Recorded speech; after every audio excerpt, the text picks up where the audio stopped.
எபேசியர் 4:27 தேவன் நமக்கு கட்டளையிட்டிருக்கின்றார், பிசாசுக்கு இடம் கொடுக்காமல் இருங்கள் என்று. நம் வாழ்க்கையில் பிசாசை நுழையவே விடக்கூடாது. இந்த பிசாசு எங்கிருந்து வருகின்றான், எப்படி செயல்படுகின்றான் என்பதை பற்றி தெரிந்து கொள்ள வேத வசனங்களை பற்றிய அறிவு நமக்கு தேவை. அதற்காகத்தான் இந்த வீடியோவில் இந்த பிசாசுகள் எப்படி செயல்படுகின்றன என்பதையும் ஒருவரின் வாழ்க்கைக்குள் பிசாசு நுழைகின்ற 7 விதமான வழிகளை பற்றியும் பார்க்க போகின்றோம். இதை நாம் நிச்சயமாக தெரிந்து கொள்ள வேண்டும்.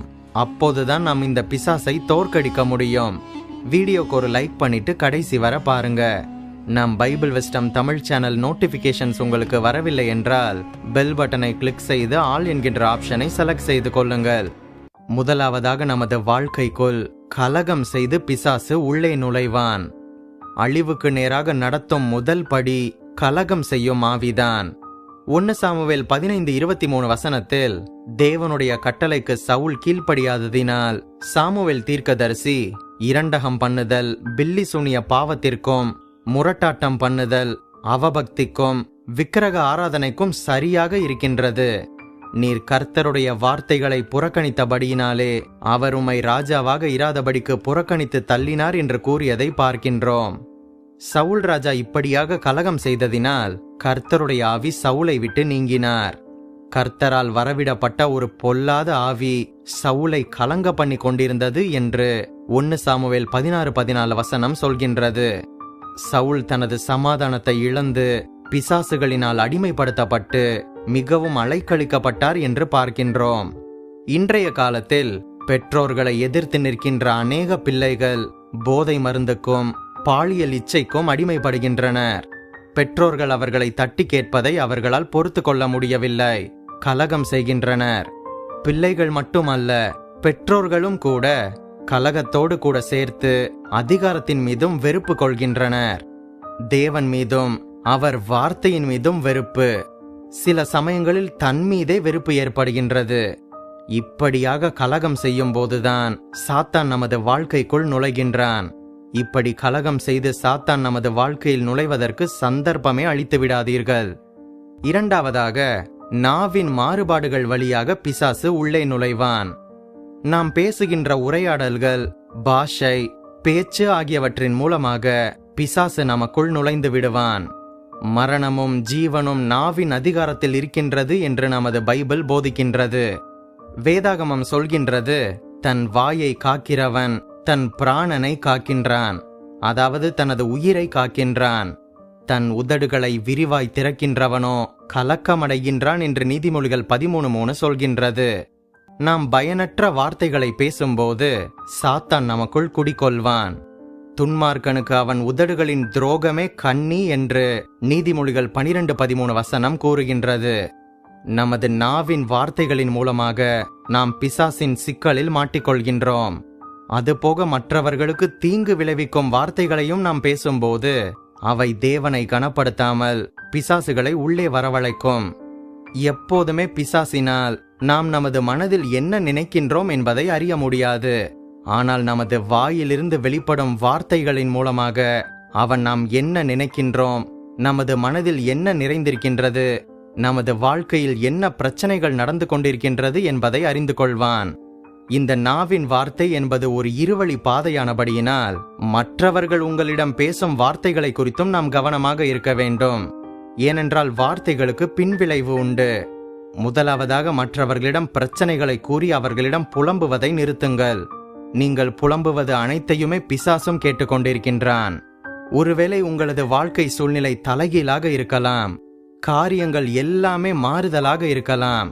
ஆனால் அந்த பிரச்சனைகளையே நாம் பேசிக் கொண்டிருந்தால் எந்தவித பயனும் இல்லை.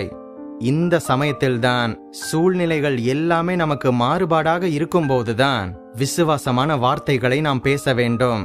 ஆகவே வார்த்தைகளில் நாம் மிகவும் ஜாக்கிரதையாக இருக்க வேண்டும். மூன்றாவதாக, விமர்சிக்கின்ற, குற்றப்படுத்தும் ஆவியின் வழியாக பிசாசு உள்ளே நுழைவான். மற்றவர்களை காயப்படுத்தி எதிர்மறையான காரியங்களை பேசி நல்லவற்றை விட்டுவிட்டு தீயவற்றையே தேடி அலைகின்றவர்களை சந்தித்திருக்கின்றீர்களா? அப்போஸ்தலனாகிய பவுல் கேட்கின்றார், இப்படி இருக்க நீ உன் சகோதரனை குற்றவாளி என்று தீர்க்கின்றதென்ன? நீ உன் சகோதரனை அற்பமாக எண்ணுகின்றதென்ன? நாம் எல்லாரும் கிறிஸ்துவினுடைய நியாயசனத்திற்கு முன்பாக நிற்போமே என்று ரோமர் 14:10 கேட்கின்றார். பிறரை குற்றப்படுத்துகின்ற மனப்பான்மை நிச்சயமாக அழிவை கொண்டு வரும். நமது தேவன் சொல்கின்றார், பிறனை ரகசியமாக அவதூறு பண்ணுகின்றவனை சங்கரிப்பேன் என்று சங்கீதம் 101:5 கூறுகின்றார். சீர்கேடான வீண் பேச்சுகளுக்கு விலகியிரு. அவைகளால் அவர்கள் அதிக அவபக்தி உள்ளவர்களாவார்கள். அவர்களுடைய வார்த்தை அரிப்பிளவை போல படரும் என்று 2 தீமோத்தேயு 2:16-17 பார்க்கின்றோம். நாம் மற்றவர்களை பாராட்டுகின்றோமோ இல்லையோ, நிச்சயமாக அவர்களை குறை சொல்லவோ, அவர்களை பற்றி விமர்சிக்கவோ, அவர்களை பற்றி பின்னால் பேசவோ கூடாது. விமர்சிக்கும் ஆவி எனும் வியாதியை, குற்றப்படுத்தும் ஆவி எனும் வியாதியை நமக்கு பிடிக்க வைப்பதே சாத்தானின் முக்கியமான வேலையாகும். ஆகவே இனி அடுத்தவர்களை பற்றி குறை பேச வேண்டாம், அவர்களை பற்றி விமர்சனம் செய்ய வேண்டாம். 4வதாக, பயத்தின் வழியாக பிசாசு உள்ளே நுழைவான். இந்த பயம் என்பது பிசாசு பயன்படுத்துகின்ற ஒரு பெரிய துடுப்பு சீட்டு. நமது வாழ்க்கைக்குள் சாத்தான் நுழைய அவன் பயத்தை பயன்படுத்துவான். அதற்கு அவன் சொல்லுகின்ற காரணம் 1 யோவான் 4:18 பயமானது வேதனை உள்ளது, பயப்படுகின்றவன் அன்பில் பூரணப்பட்டவன் அல்ல என்பதுதான். பயம் நம்மை தாக்கும்போது அந்த பயம் நம்மை நாசப்படுத்தி வேதனை உண்டாக்கி கட்டுக்கடங்காத விளைவுகளை அது விளைவிக்கும். பயத்தில் இருப்பவர்களை நீங்கள் பார்த்திருக்கின்றீர்களா? அவர்கள் தங்களது பலத்தையே இழந்து, ஒரு கான்பிடன்ஸையே இழந்து உதவியற்ற நிலையில் இருப்பார்கள். காரணம், பிசாசு பயன்படுத்துகின்ற சக்தி வாய்ந்த ஆயுதம் இந்த பயம்தான். பயம் பிசாசின் தன்மையுடையது, திடீரென்று நம்மை தாக்கக்கூடியது.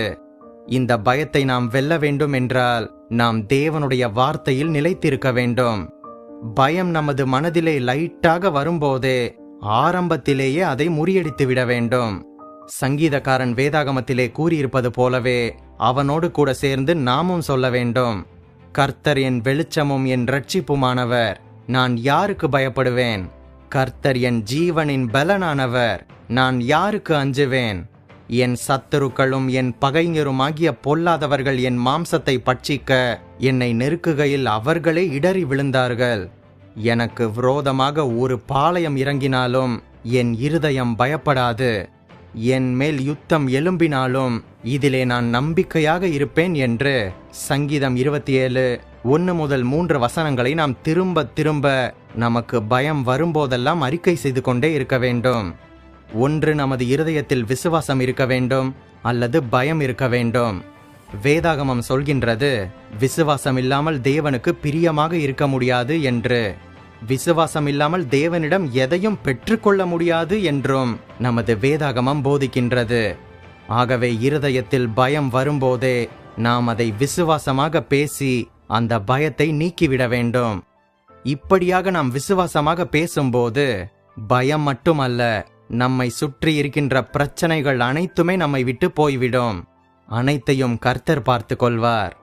5வதாக, சோம்பேறித்தனத்தின் வழியாக பிசாசு உள்ளே நுழைவான். அசதியாக, உற்சாகமின்றி, வேலை செய்ய மனமின்றி இருக்கும் ஒரு மனிதன் சபிக்கப்பட்டவன். ஆகவே சோம்பேறித்தனத்தில் இருந்து நாம் விலகி இருக்க வேண்டும் என்று தேவன் சொல்கின்றார். தேவனுடைய வார்த்தை நமக்கு ஆலோசனை சொல்கின்றது, சோம்பேறியின் வழி முள்வேலிக்கு சமானம் என்று நீதிமொழிகள் 15:19 சொல்கின்றது. சும்மா இருக்கும் கைகள் பிசாசின் பணிமனை என்று சொல்லப்படுவது உண்மைதான். இந்த சோம்பேறித்தனம் இருக்கின்ற இடத்திலே சாத்தானின் ஆட்சி இருக்கும். நீதிமொழிகள் 6:9-11 கர்த்தர் நம்மை பார்த்து கேட்கின்றார், சோம்பேறியே, நீ எவ்வளவு நேரம் படுத்திருப்பாய்? எப்பொழுது உன் தூக்கத்தை விட்டு எழுந்திருப்பாய்? இன்னும் கொஞ்சம் தூங்கட்டும், இன்னும் கொஞ்சம் உறங்கட்டும், இன்னும் கொஞ்சம் கை முடக்கிக் கொண்டு நித்திரை செய்யட்டும் என்பாயோ? உன் தரித்திரம் வழிப்போக்கனை போலவும் உன் வறுமை ஆயுதம் அணிந்தவனைப் போலவும் வரும் என்று சொல்லப்பட்டிருக்கின்றது. இந்த ஆயுதம் அணிந்தவன் என்பது யாரை விழுங்கலாம் என்று சுற்றி தெரியும் சாத்தான் தான். சோம்பற்கையால் வேலை செய்கின்றவன் ஏழையாவான். சுறுசுறுப்புள்ளவனின் கையோ செல்வத்தை உண்டாக்கும் என்று நீதிமொழிகள் 10:4 கூறுகின்றதை நாம் நினைவில் வைத்துக் கொள்ள வேண்டும். ஆகவே இனி சோம்பலுக்கும் சோம்பேறித்தனத்திற்கும் இடம் கொடுக்காதீர்கள். 6வதாக, இயற்கைக்கு மாறான பாலின செயல்கள் மூலம் பிசாசு உள்ளே நுழைவான். தேவனுடைய உண்மையை விட்டு விலகின்ற மனிதனிடம் சாத்தான் அதிவேகமாக செயல்படுவான். பாலின செயல்களை உடையவர்களிடம் இன்னும் அதிகமாக செயலாற்றுவான். பாலின செயல்கள் மூலம் பிசாசு உள்ளே நுழைவான். இந்த விஷயத்தில் வேதாகமம் திட்டவட்டமாக இருக்கின்றது. தேவனுடைய சத்தியத்தை அவர்கள் பொய்யாக மாற்றி சிருஷ்டிகரை தொழுது சேவியாமல் சிருஷ்டியை தொழுது சேவித்தார்கள் என்று ரோமர் 1:25 சொல்கின்றது. இவர்களின் மீது தேவ கோபம் இருக்கின்றது. இது நிமித்தம் தேவன் அவர்களை இழிவான இச்சை ரோகங்களுக்கு ஒப்பு கொடுத்தார். அந்தபடியே அவர்களுடைய பெண்கள் ஸ்பாவ அனுபோகத்தை ஸ்பாவத்துக்கு விரோதமான அனுபோகமாக மாற்றினார்கள். அப்படியே ஆண்களும் பெண்களை ஸ்பாவப்படி அனுபவியாமல் ஒருவர் மேல் ஒருவர் விரக தாபத்தினாலே பொங்கி ஆணோடை ஆண் அவலட்சணமானதனை நடப்பித்து தங்கள் தப்பிதங்களுக்கு தகுதியான பலனை தங்களுக்குள் அடைந்தார்கள் என்று ரோமர் 1:26-27 பார்க்கின்றோம். இயற்கைக்கு மாறான பாலின செயல்கள் மூலமும் இச்சைகளின் மூலமாகவும் பிசாசு உள்ளே நுழைவான். சர்வ வல்லவரை தள்ளிவிட்டு அவர்கள் சகலவித வேசித்தனத்தினாலும் துரோகங்களினாலும் நிறைந்தார்கள் என்று ரோமர் 1:29 சொல்கின்றது. ஆகவே இந்த சாத்தானின் பாலியல் தாறுமாறுகளுக்கு விலகி இருங்கள். விவாகம் யாவருக்குள்ளும் கனமுள்ளதாகவும் விவாக மஞ்சம் அசூசிப்படாததாகவும் இருப்பதாக. வேசி கல்லறையும் விபச்சாரக்காரரையும் தேவன் நியாயம் தீர்ப்பார் என்று எபிரேயர் 13:4 சொல்கின்றது.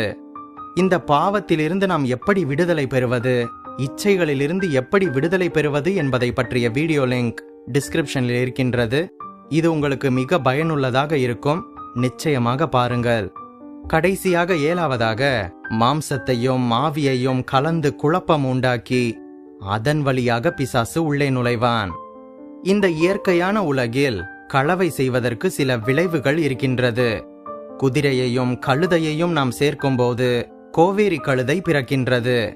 ஆனால் இந்த கோவேரி கழுதை இனப்பெருக்கம் செய்ய தகுதியற்றது. அதேபடியே ஆவிக்குரிய உலகத்திலும் நீதியையும் தீமையையும் கலக்கும்போது அதில் ஆபத்து உண்டு. அந்நிய நுகத்திலே அவிசுவாசிகளுடன் பிணைக்கப்படாதிருப்பீர்களாக. நீதிக்கும் அநீதிக்கும் சம்பந்தமேது, ஒளிக்கும் இருளுக்கும் ஐக்கியமேது என்று 2 கொரிந்தியர் 6:14 நமக்கு கட்டளையிடப்பட்டுள்ளது.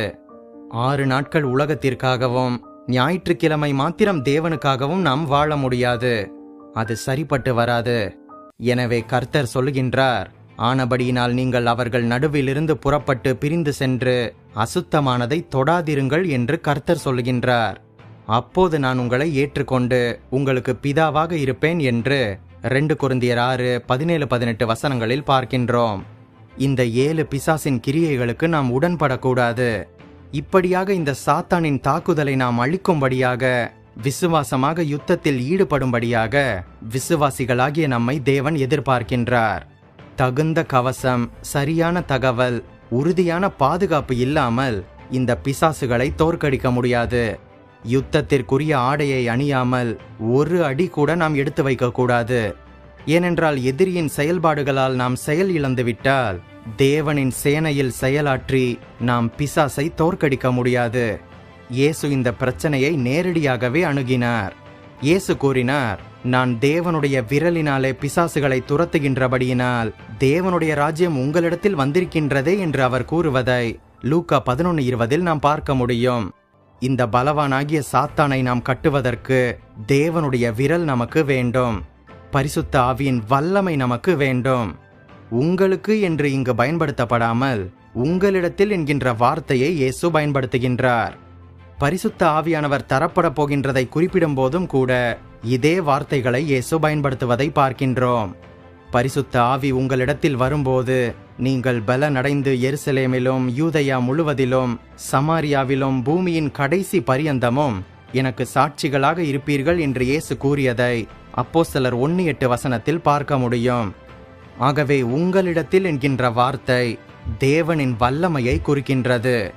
கட்டுண்டவர்களுக்கு விடுதலையை கொண்டு வர வேண்டுமென்றால் பரிசுத்த ஆவின் வல்லமையினால் நாம் உடுத்தப்பட்டிருக்க வேண்டும். இயேசு தொடர்ந்து கூறுகின்றார், ஆயுதம் தரித்த பலவான் தன் அரண்மனையை காக்கின்ற போது அவனுடைய பொருள் பத்திரப்பட்டிருக்கும். அவனிலும் அதிக பலவான் வந்து அவனை மேற்கொள்வானாகில் அவன் நம்பியிருந்த சகல ஆயுத வர்க்கங்களையும் பறித்து கொண்டு அவனுடைய கொள்ளை பொருளை பங்கிடுவான். என்னோட இராதவன் எனக்கு விரோதியாக இருக்கின்றான். என்னோட சேர்க்காதவன் சிதறடிக்கிறான் என்று லூக்கா 11:21 முதல் 23 அவர் கூறுகின்றார். இந்த பகுதியில் குறிப்பிடப்பட்டிருக்கின்ற பலவான் சாத்தான் தான். அவன் ஆயுதம் தரித்திருப்பதாக இயேசு கூறுகின்றார். இந்த வேத பகுதியில் எதிரியை மேற்கொண்டு அழிக்க நாம் என்ன செய்ய வேண்டும் என்பதை இயேசு குறிப்பிடுகின்றார். இந்த பலவானை பலத்தினால் மேற்கொள்ள வேண்டும். மிகவும் வலிமையுள்ள சக்தியை எப்போதும் ஜெயிக்கும். எனவேதான் இயேசு சொல்கின்றார், பிசாசை விட நாம் வலிமையுடையவர்களாக அவனுக்கு எதிர்த்து நிற்க வேண்டும். எப்படி நாம் இப்படி நம்மை வலிமைப்படுத்திக் கொள்வது என்பதை பற்றியும் தேவனுடைய வார்த்தை சொல்கின்றது. கர்த்தரிலும் அவருடைய சத்துவத்தின் வல்லமையிலும் பலப்படுங்கள் என்று எபேசியர் 6:10 பார்க்கின்றோம். இந்த பலத்தின் ஆதாரம் என்ன, அடிப்படை என்ன தெரியுமா?